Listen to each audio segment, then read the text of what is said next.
তোমার রূপ কথাতে আমি হব রাজকুমার। এবারের ঈদে খুব সুন্দর সময় কাটালেও শেষমেশ বুবলির কারণে কিছুটা অস্বস্তির মধ্যে সময় কাটিয়েছেন ঢালিউড সুপারস্টার শাকিব খান। শাকিবের ঘনিষ্ঠদের একজনের কাছ থেকে জানা গেছে, কয়েকদিন আগে বেসরকারি একটি টেলিভিশনে বুবলির সাক্ষাৎকারে বুবলি বলেছেন, আমাদের ডিভোর্স হয়নি, আমি ও শাকিব আইনগতভাবে এখনো স্বামী স্ত্রী। একটি দাম্পত্য সম্পর্কে অনেক ভুল বুঝাবুঝি হয়, আমরা টাইম নিচ্ছি। সেই সাক্ষাৎকারই মন খারাপ করে দিয়েছে শাকিবের। ওই সাক্ষাৎকার প্রকাশের পর থেকে শাকিব খান বিরক্ত বুবলির উপর। বুবলির এসব কথার কারণে তাকে উদ্দেশ্য করে শাকিব খান মন্তব্য করেছেন তার কয়েকজন ঘনিষ্ঠজনের কাছে। শাকিবের এমন এক ঘনিষ্ঠ সূত্রে জানা যায়, শাকিব মন্তব্য করেছেন এভাবে, এদের কোনো কাজ নাই, আমি তো সবকিছু আগেই পরিষ্কার করে দিয়েছি, কেন এরা দুদিন পর পর নতুন ইস্যু বানায় এসব নিয়ে, আমি খুবই বিরক্ত।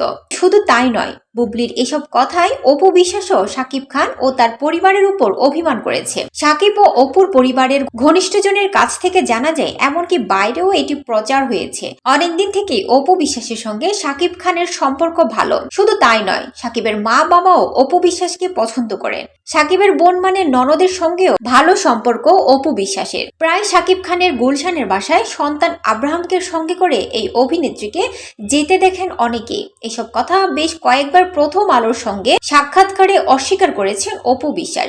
তবে অপুর মতো বুবলিকে শাকিব খানের বাসায় অতটা যাতায়াতের ব্যাপারটি তাদের ঘনিষ্ঠজনের কেউ নিশ্চিত করেননি। বেসরকারি টেলিভিশনে শাকিবকে জড়িয়ে বুবলির দেওয়া সাক্ষাৎকারের কিছুটা অংশের কারণে বেশ মন খারাপ নাকি অপু বিশ্বাসেরও। এই কারণে ঈদের দিন অপু বিশ্বাস শাকিবের বাসায় যেতে চাননি, অভিমান করে বাসায় ছিলেন। পরে শ্বশুর শাশুড়ির অনুরোধে শাকিবের বাসায় গিয়েছিলেন তিনি। শাকিব অপুর এক ঘনিষ্ঠ সূত্রে জানা গেছে, না যাওয়া পর্যন্ত শাকিবের বাবা না খেয়ে নাকি অপুর জন্য অপেক্ষা করেছিলেন। পরে সেখান থেকে কেউ একজন এসে অপু ও আব্রাহামকে শাকিবের বাসায় নিয়ে যান।